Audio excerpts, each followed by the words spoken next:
இயக்கம் என்று ஒன்று வளராமல் இருந்திருந்தால் அவன் எல்லாரும் கல்வி அறிவற்ற மூடர்கள் தான். தெரியுதுங்களா?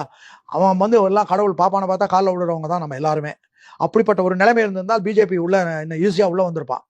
உலகத்திலே 2 இனங்களுக்கு நாடற்ற இனங்கள். ஒன்று வந்து யூத இனம், இன்னொன்று ஆரிய இனம். யூத இனம் அவன் பாலஸ்தீனத்தை அழிச்சு இன்னைக்கு அவன் பிடிச்சிக்கிட்டான். பல்வேறு மேல் நாடுகளுடைய தயவுல அதை பிடிச்சா இங்க ஒரு நாடு உருவாக்கிக்கிட்டான். இங்க வந்து இந்த நாடு எனதுன்னு சொல்றதுக்கு வரலாறுகள் இவங்களுக்கு இடம் கொடுக்கல. வந்தேரிகள்னு இன்னும் சொல்லிட்டு இருக்கான். இதை மறைக்கணும்னா தமிழ் இனத்தை அழிக்கணும். தமிழ் இனத்தை அழிக்கிறதுக்கு அவ்வளவு ஈஸியா முடியல. பெரியார் இருந்து இதை போட்டு போன விதை இன்னமும் அதை வந்து அழிக்க யாராலும் முடியாது.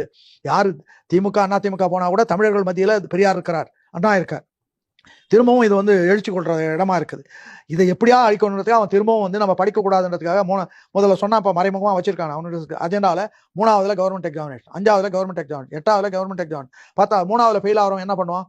திரும்பவும் அவன் குலத்தொழிலும் ஆடு மாடு மேய்க்கிறதுக்கு தான் போகணும். ஆக நம்மளை வந்து படிப்பறிவு இல்லாத மூடர்களா வைக்கிறதுக்கான அமைப்பு தான் பார்ப்பனர்களுடைய அமைப்பு, சங் பரிவார அமைப்பு. அந்த காரியங்களை இப்ப இன்னைக்கு பிஜேபி செஞ்சுக்கிட்டு இருக்கு.